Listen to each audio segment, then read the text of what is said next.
So in this episode you guys will see the semi-finals of the World Cup, and now take a guess which team might we be facing. Your guess might be Portugal or Argentina, England, Germany, France, but you will be wrong because the team that we are about to face in the semi-finals is Ecuador. I mean, seriously, how in the world did they get here? Insanity.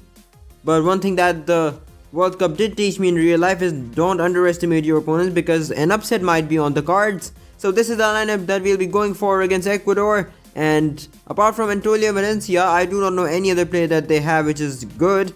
So I think this should be an easy win, but once again, there's no easy wins in the World Cup. Everything is hard fought, and now we are about to kick the match off, the semi-finals of the World Cup. Only the one match is remaining for us to get into the final and win the whole tournament.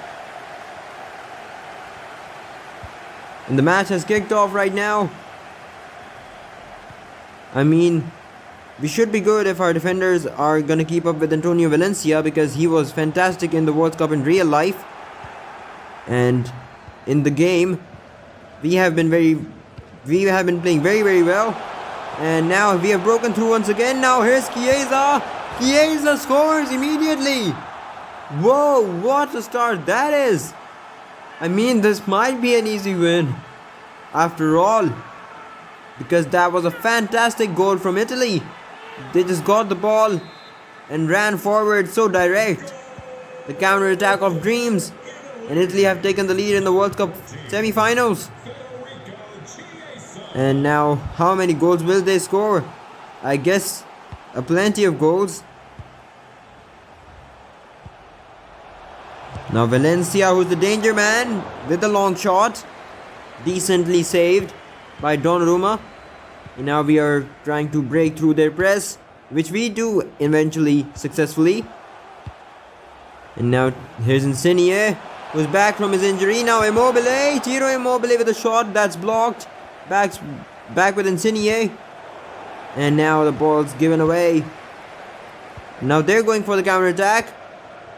Now we need to stop this Spinazzola. He's way too fast. He has like 92 pace or something, but we weren't good enough right there. And now they have a chance. What a chance that was from Valencia. He should have scored, but thankfully he didn't for us. Oh, he's actually offside. Never mind. That was a nice defensive play by our team, just making sure that Valencia was kept offside. Now once again the triangles are forming and we are breaking through. Spinazzola passes it into the middle for Ciro Immobile, and now Italy keeping the ball in the middle of the park, looking for a passing option in the box. And now the cross, Immobile, and that's gonna be cleared away. Another counter-attacking opportunity for our opponents, but they decide to slow the game down. And now they still have the ball, but now they don't.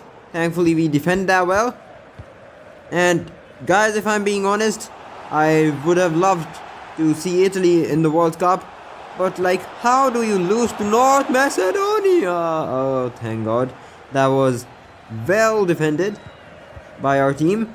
But as I was saying, that was a very big shock for the entire world when Italy didn't qualify for the second consecutive World Cup, because they would have played football like this.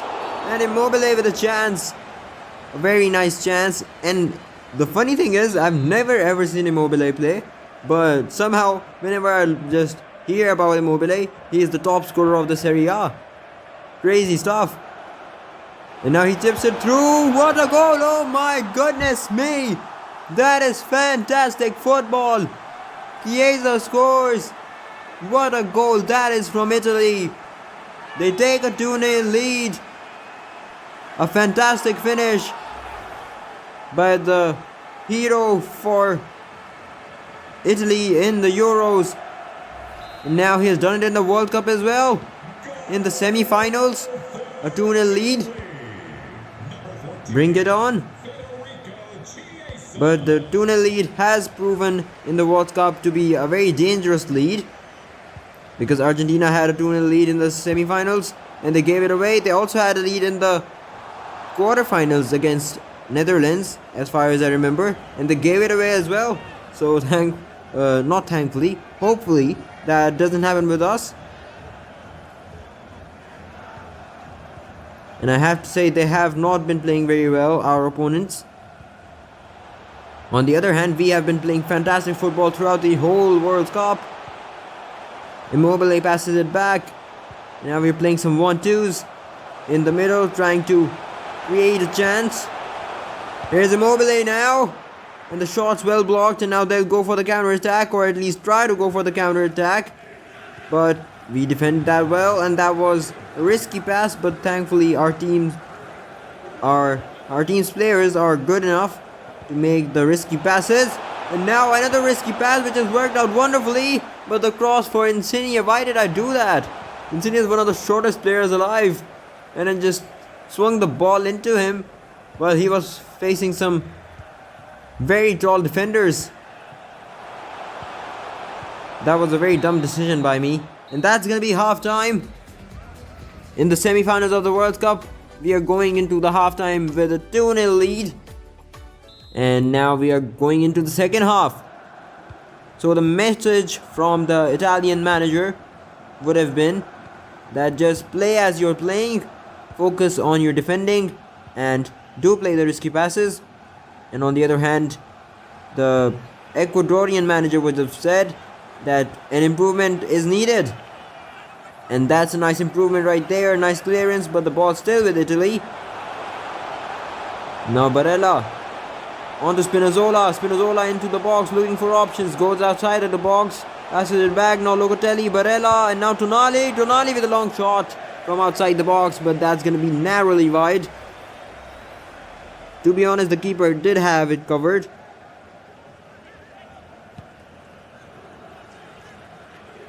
The ball swung long by the goalkeeper, and then the header, which is gonna go out for a throw-in. And now the Ecuadorians will try to push forward, try to find Antonio Valencia. Now they're in the box. This is looking dangerous. The cross into the middle, and that's gonna be blocked well by our fullback. And now I'm gonna make a substitution. Berardi comes on.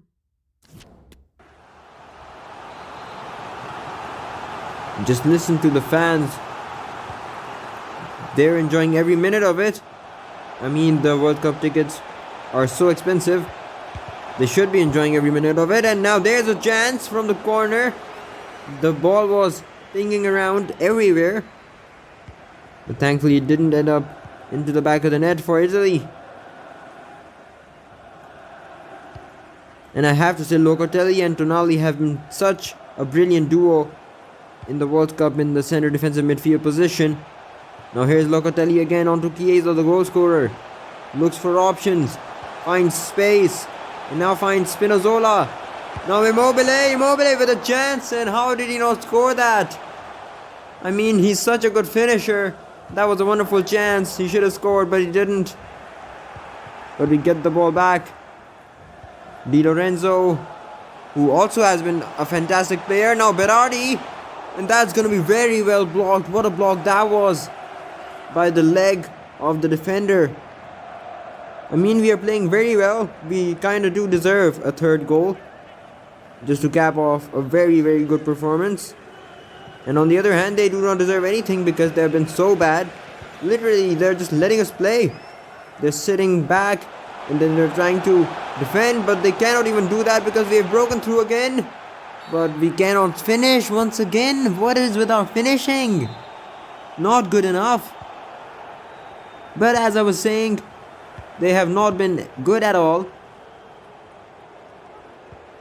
And as soon as I say that, we are kind of looking threatened by this team. The cross delivered in. Thankfully that was cleared away.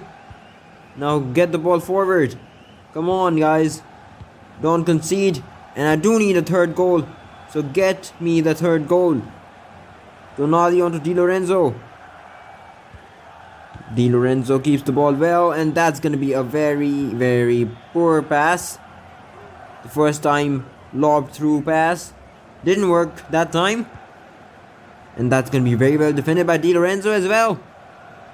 We just need to wait for a few more minutes, 12 to be exact, and then we'll be in the final of the World Cup. Chiesa, Immobile, and now we pass it back to stretch the pitch a little bit. Locatelli forward towards Chiesa. Now Barella chips it through for Spinazzola. Nice first touch, nice cross, and nice header, nice save.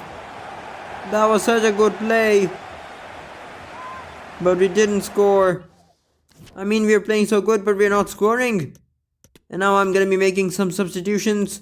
Pellegrini comes on, and Jorginho comes on. Maybe I should bring on Verratti as well. Maybe Verratti can come into the midfield and Pellegrini can go into the fullback position. Yeah, I think that works. So, almost 8 minutes are left. And then we will be in the final of the World Cup. The ball swung in. The header. The save. And then the clearance. But the ball still with us.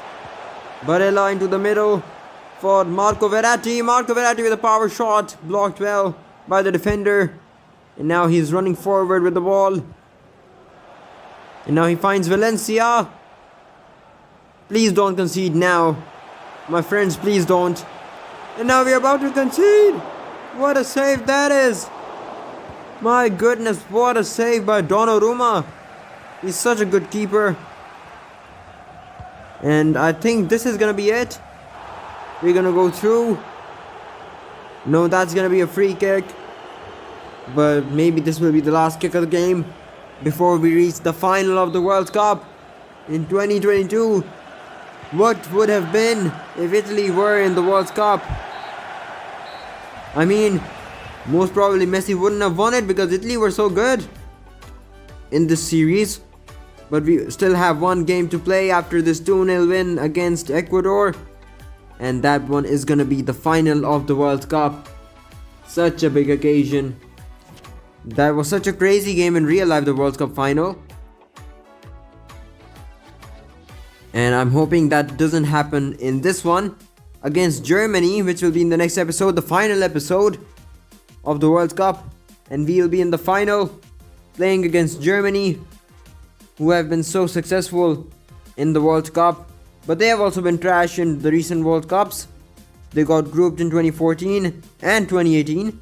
So, two terrible teams in real life facing off in the World Cup final. Bye for now.